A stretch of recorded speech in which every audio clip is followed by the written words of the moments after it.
Yeah, so this is a Rhombus update. Actually, if you've never heard of Rhombus, then I just assumed that you've heard of it at this point.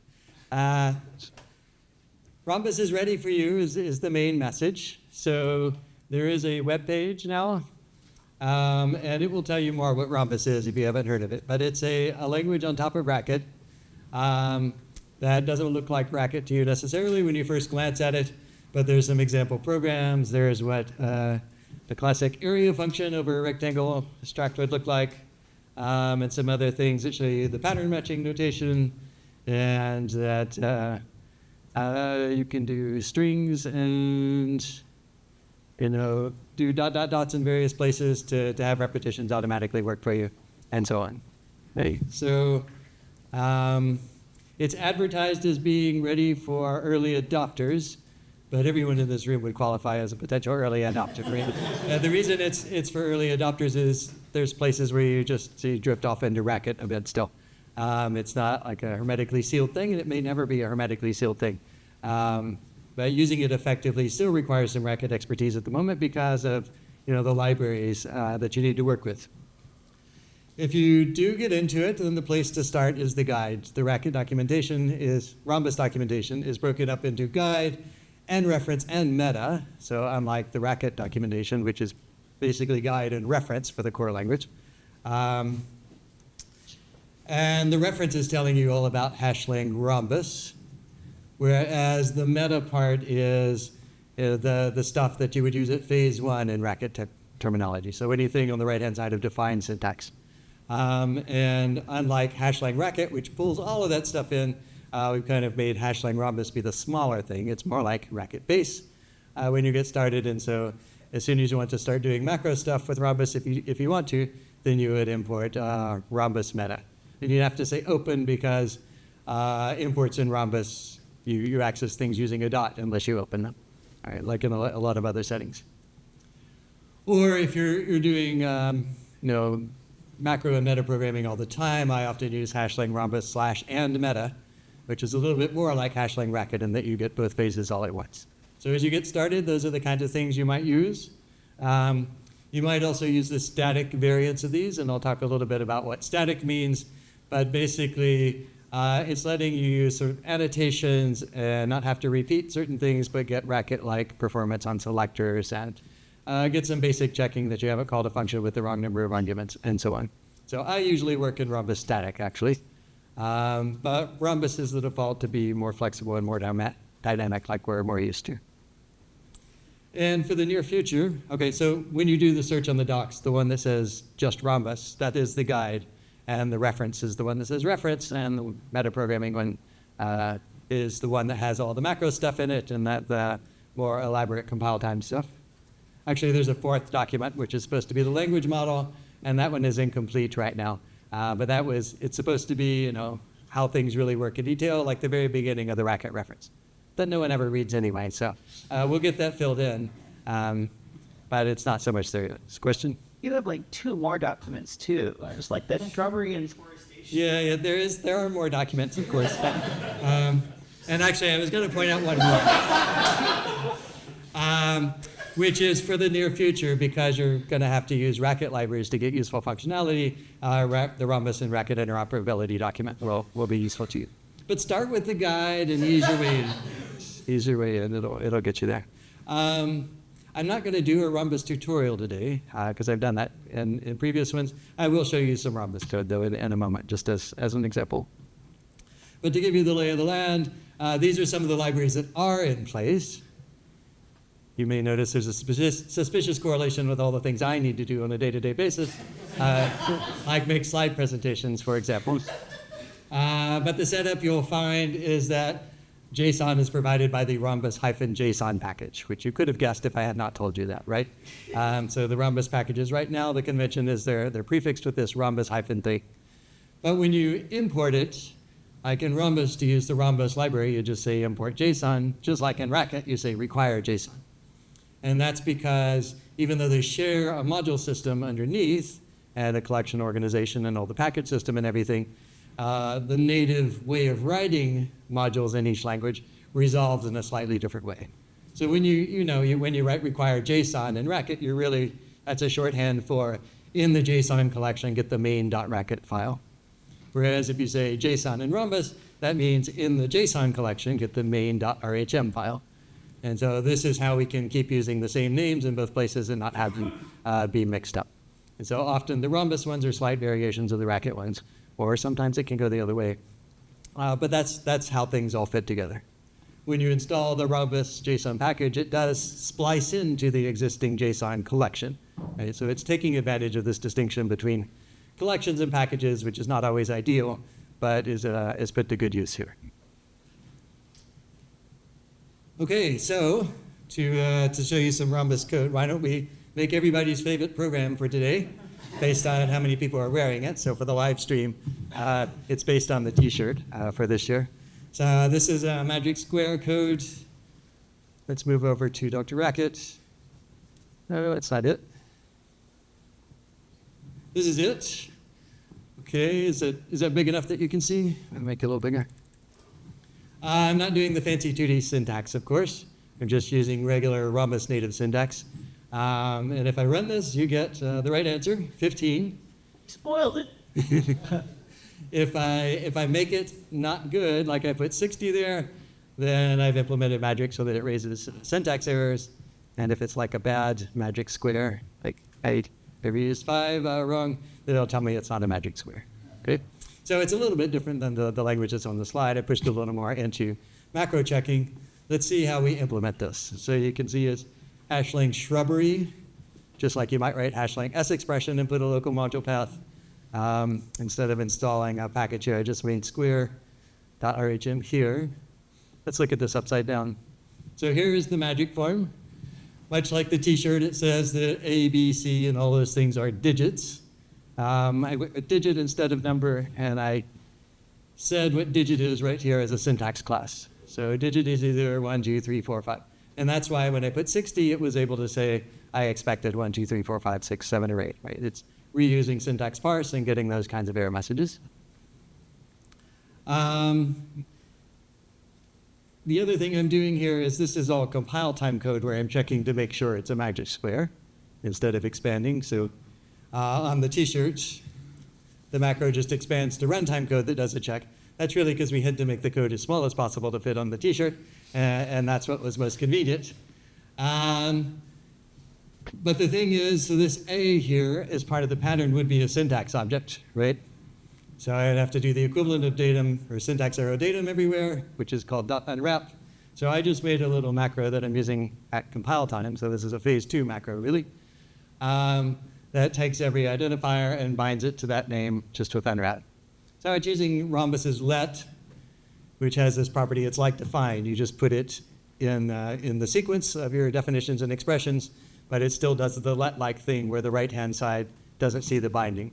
So that's how I ended up renaming A. And see if I mouse over this A, you see the arrows going both ways. This A is bound by that, but it also turns out to be a binding for the others just because I use it twice.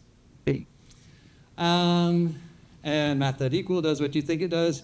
I can't write a double equal. I can't write a sequence of double equals, right? I need something that looks like a function. So I do that, and this is the set construction just like on the slide. And then otherwise I produce computing at compile time, the 15, and then injecting it back into syntax. So all of these dollar signs are escapes from the template world back into the Rhombus world. So that wasn't supposed to tell you all about the macros, but give you a flavor of what macro stuff looks like in Rhombus, which is the part that's the most developed. You don't have to start out by writing macros in Rhombus, but in the space of all the things that's available, that's one of the more developed parts of the language. Okay, so another part that's pretty well developed, because I make a lot of slides, is the slide library. So let's look at that a little bit. And so this will give you more of a non-macro example. Here, I'm in Rhombus static. I'm importing slideshow and just opening it up so I can call functions like circle and slide. Slideshow in Rhombus also re-exports the Rhombus Pict library. So this is mostly about the Pict library. And there are familiar looking things if you've done anything with Pict libraries or similar languages like the drawing library. So here I'm making a table. that has 8. The digit function is taking that number, converting it to a string, converting that to a picture of the text. So that's the number 8, and then I'm overlaying that with just the spike square, so they're all the same size. Put that in a table, and so the magic variable there at the end is bound to this table here. And we could make that bigger. And make it twice as big, it looks like that. This Pict library, this version of the Pict library, this is joint work with Oliver Flatt and Robbie Findler. And one of the things we've done is double down on the notion of finding Picts inside of Picts so that you can do more useful things. So this is the correct magic square, but I want to make some slides where I have 5 and 6 reversed, and then I'm going to swap them around, right? So how do I get from this picture where 5 and 6 are reversed? That's why I gave them names here. But I am going to do, I'm just going to replace 6 with 5, first of all. So now you can see the 6 that used to be here has gotten replaced with the 5 picture. I also want to replace 5 with 6, but you can see where this is going to go wrong, right? Both my 5s turn into 6. So I'll do the usual thing. I will make a temporary picture, and I replace 6 with the temporary picture, then replace 5 by 6, and then replace the temporary picture back with 5. See if I got that right. A little bit of indentation here to continue the group there. Okay, so this is the picture, the wrong picture. Everyone with me still? All right, let's call this flipped magic. So I'll make a slide so you can see the flipped one, and then the original one. So there's the flipped one, and then there's the original. You can see them swap, but it didn't animate at all, right? You really wanted to, you had to know it was coming to be able to see that flip. So let's animate it. I'm going to use Magic Move, which if you've used whatever the Mac software is, so that's not slideshow for making slides, that apparently some people use. That's a concept there. So now we'll see the swap around, right?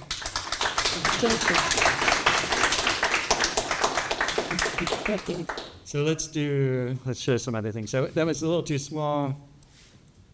Well, let's just scale it up to here. So notice I'm putting the scale on the outside of the magic move, right? That's because in this world, Picts are not just static Picts, they're animated things. And so I took 2 pictures and I used magic move and I got just a picture back. And then I could scale that picture and all the scaling works just as before. If you want to animate that sort of thing, if you want to do sort of lower level animation, there's an animate function which takes a number, and so I can take my flipped magic here and scale it by 1 plus n, because n is going to range from 0 to 1. And so so this is an interesting thing. Because I am using static mode, it says I can't tell what flipped is. I don't know where the scale function, scale method is. So inference, there's a certain line where inference stops, and I have to say, this is going to be a Pict, I promise. Or it says, I promise, and you should check it. Cool. So that way this Pict grows, and then we swap it around and scale. Now you'll notice again I used 2 slide calls, but I could, since pictures are animated, I could instead do like the switch function, which takes a picture and switches to another picture, and do it all as a single slide. Let me get my parentheses in a nice way. Wrong indentation. Yes. Okay, so this is still going to be the same thing. It does the scaling and then the flipped around, but it was all one slide call. So it's again illustrating that pictures are animated. In fact, a whole slide presentation could be just one picture that you build up. And this makes it a lot easier, as you can imagine, for me to take sequences of slides and compose them into bigger talks. And we can still do things with this switch picture. So I could, let's wrap a circle around it. So we'll circle around. So the circle function will take some other function, some other picture, and draw the circle around it. It's not very round, is it? Let's pad our picture with some extra space. Did not pad. Let's see, what did I do? I padded only the second stage of the switch. I meant to pad the whole thing. Okay, so that's kind of around, and you can see how it's all composing just like you want it to, and then that's pretty fluid. So this is illustrating a general point I wanted to say, which is that some libraries are available in Rhombus, and a kind of thing that happens as we rebuild these libraries for Rhombus is we give them a Rhombus-y look, but also sometimes rethink about the abstractions in the organization and try to improve them. So if you're going to make a slide presentation, I think it's a very good reason to try using Rhombus, because the support there is a lot more fluid. If you start doing that, though, you may have some existing slides in Racket, or you want to fish, and there's no fish library yet in Rhombus. And so this is also an opportunity to show how you would mix Racket and Rhombus. So I am going to just do it locally here. Import lib pict main.racket. I will call this Racket Pict, just to make it clear. If I didn't put the as there, it would be called main, and I could do main dot. I can use now Racket Pict. I want to write standard fish. That hyphen is a problem because it's not a Rhombus identifier. So I have to use the S expression escape there to write a Racket identifier, but it's meant to make it relatively convenient. And then I need some numbers here for the fish. If I do that, then you see, well, it's a Racket Pict, and it doesn't get rendered as its usual thing. I need to get it into the Rhombus world, right? And so a lot of the libraries, including the Pict library, will have a from handle construct, which takes a Racket thing. So a handle is the current convention for meaning the Racket underlying representation for something. So we can coerce a Racket Pict into a Rhombus Pict there, and let's just put this in our slide after the circle. So we have a fish sitting there now, and it moves around as it should, and integrates with the rest of the slideshow. So you see that you can use Racket from Rhombus, and you have to know a little bit about the match, and you have to use handle. But if you wanted to go from a Rhombus Pict to a Racket Pict, well, of course, it's the handle property, but only on static Picts. So you might have to do something like snapshot and then take the handle to get a static Pict. And I'll leave more of the details of that to the documentation. You get the idea, right? Okay, so if you're doing slides or other drawing, the drawing library is a little bit more refined also in Rhombus. I think I've heard people worry about the performance of Rhombus because it's layered on top of Racket, which is layered on top of Shea Scheme, and so on. And this can be an issue. This part of the talk is where I was going to show you this posin, and I do 10 million times, taking the x of the posin and creating the posin to taking the x now. And let's, if you're running in Racket, 8 milliseconds or so. If I do the Rhombus version, this is the same thing. So we make a posin struct with x and y, 10 million times do this. And I was a bit dismayed to discover this morning that, in fact, takes too much time. It turns out that I looked at this enough to find out it's the reconstructor support. So if I fix that, then we get back to where we should be. So this illustrates how performance is mostly pretty good, but occasionally something has gone wrong. In this case, I will probably end up blaming the Racket optimizer and fix that because it's just some extra properties on the struct that don't work. But you should get generally the performance that you expect from Racket when you're using Rhombus. It turns out, actually, that if you look at the disassembled version of this, it's not making a posin and taking the x because it's dumb. It can see that it's going to get 1 every time, right? So actually, this ends up being a loop that just looks at 1 every time. So if we want to compare a little more, make sure we can use black box, which is a new thing to say, this function black box, it's a function that returns one thing, but you don't know what goes in and what comes out. So this forces it to actually make the posin. And we see a performance, sorry if I run the Racket one. We see the performance change. And again, we can confirm that if we use black box over here, let me take that out for a moment. That was the Racket one, right? Okay. You can see that took quite a bit long. So why was that? Well, as you can guess, it's because I made it wrong. It wasn't the absence of static that made it slow. It was that static would have told me something was going to go wrong. So the difference between the Racket code and the Rhombus code is Racket, I said pause at X, so it knew it should use the posin selector.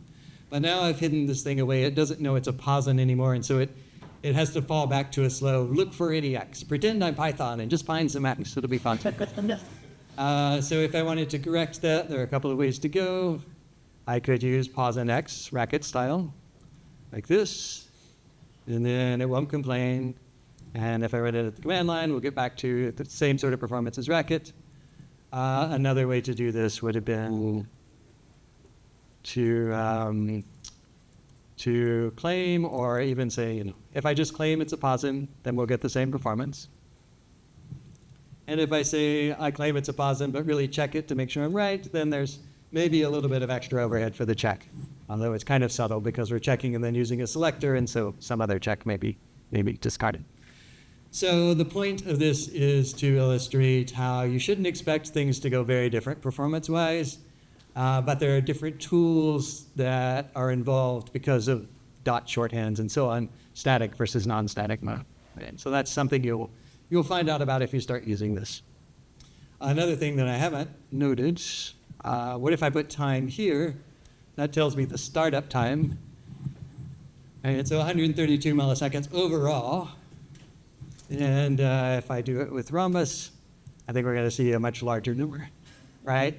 So this is where the layering does matter, where the whole Rhombus macro system and stuff is being loaded. On the other hand, if we look at sort of minimal things, hello in Racket, hello in Rhombus, so we're enforcing it to actually make the list and do actual reverse and print it out in Racket and Rhombus. And we could use the demodularizer. I probably should have warmed this up, but so if we do hello.racket, and hello.rhombus, and we look at the time, it's taking a bit longer, right? Because it's getting all of Rhombus and then flattening it all down to something smaller. Yeah, and this is why I said I should have warmed it up. And this is good. So the work is telling it, save a lot of your work to doing so it can be faster next time. But what we're going to find is that the startup times for both of them are very small. The file doesn't shrink quite as much, but you end up in the 70 millisecond range instead of the 130 millisecond to 500 millisecond range. So,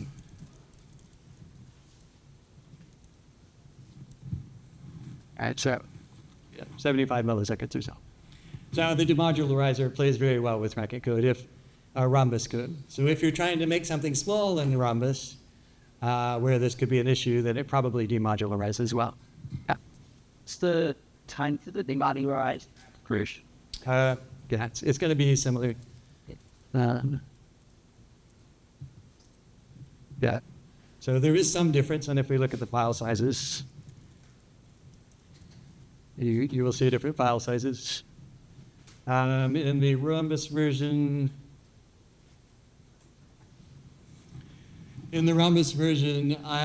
you see the black box, so it doesn't know to use the list reverse. It's having to do a generic search. If I take out the black box, or if I tell it it's a list, then it turns out the 0 for the flattened Rhombus will get cut in half. So it's able to, demodularizing is able to discard all of the dynamic lookup of fields. And if I use Rhombus static, then I know that doesn't happen. And so that's another piece potentially.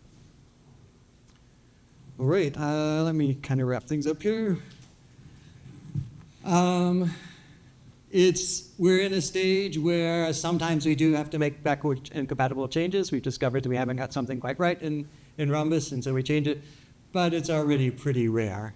And just like in Racket, when we were occasionally have to make backwards incompatible changes. We try to make sure it doesn't actually affect programs in practice. That has often happened with Rhombus too. We're changing things that were corners that were not used just yet. So if you're worried about building some Racket code, Rhombus code and having it not work, it should be okay, right? We can't quite promise you won't have to fix it up in 6 months or so, but probably you won't have to. And then maybe we'll be able to, sometime next year, get to a point where we say we're just not going to do that, at least not any more than we do in Racket. And so then it will be stable in that sense. Right? I'm just guessing, but I think next year is a reasonable timeline for that.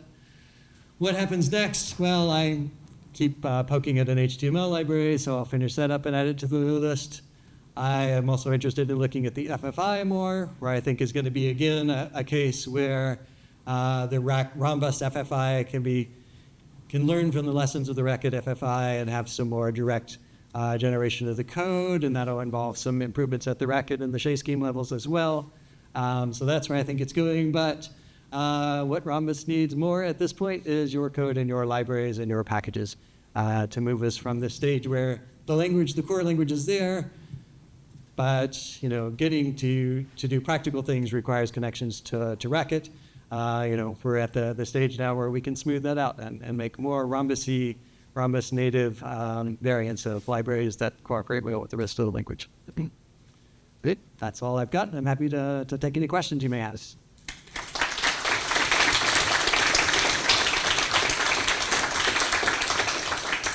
I can pass the mic around.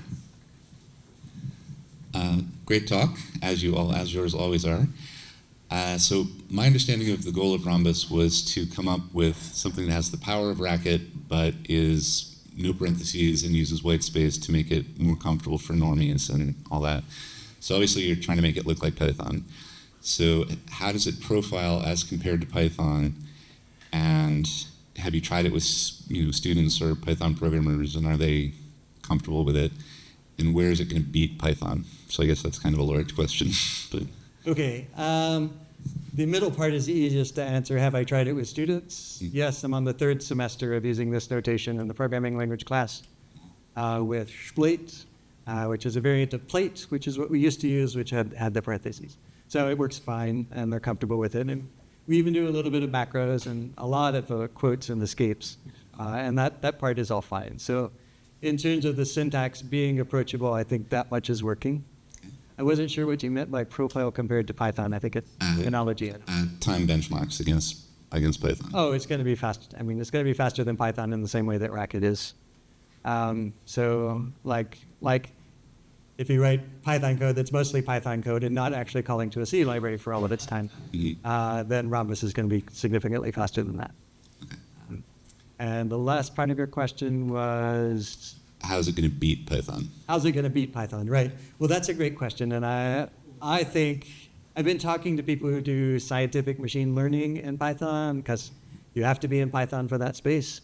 And they are convinced that they want a better notation, a better language for doing what they're doing, and not the kind of wonky JAX-style encoding that they get right now. So I think that's going to be part of the answer. Finding the killer apps, finding the right notations and places, but still being able to connect to useful libraries.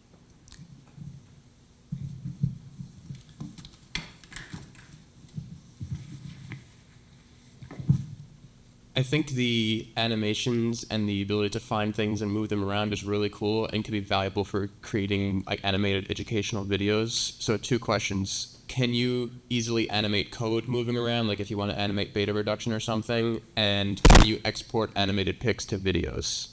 The second question, I would just record a talk in using screen recording. But the first, I might as well show you our animation from the paper. So let's see. No, not model. What was it called? Step in there. C splits, man.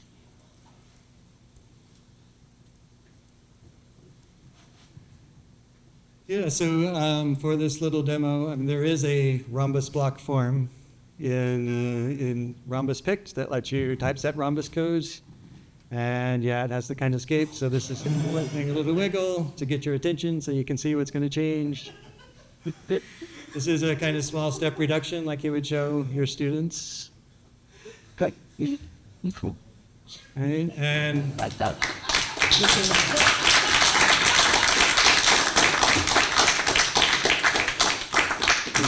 this is the big step reduction. So these slides are made not only using the Pict library and animation, but of course using a macro that takes the program and generates the steps that's in big step or small step form that you want to do. Amazing. Thank you. Use happy trusted listen. So why is the handle conversion necessary?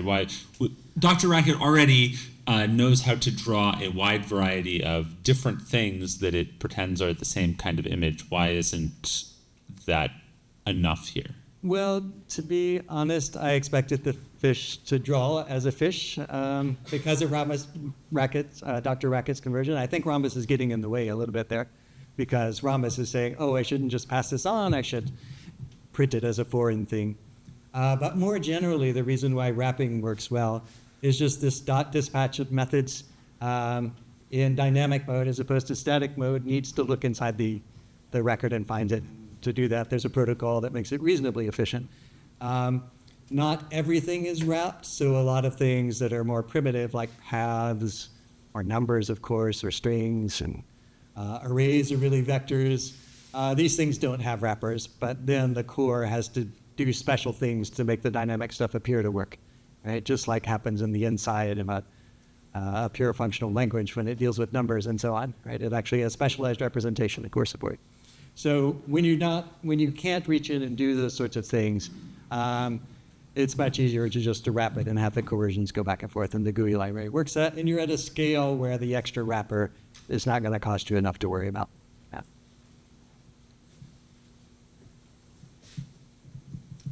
More questions? Cool.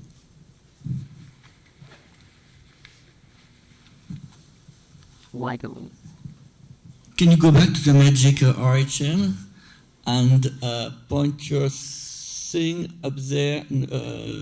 Well, not a magic RHM. The implementation. Yes. Okay. Can you go up and put your thing on digit, syntax like digit? Yeah. No bound occurrences. Yeah. This is one of the other frontiers of Rhombus, is getting the arrows right. So these arrows worked. That arrow doesn't. That arrow did. It's a little bit of a mixed bag right now, and it's like last week that I had a more general thing in place, and I just need to wire up syntax class to use it, which it's not using.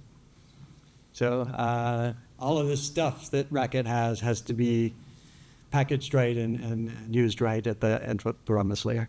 Yeah. All right, let's thank our speaker. Thank you.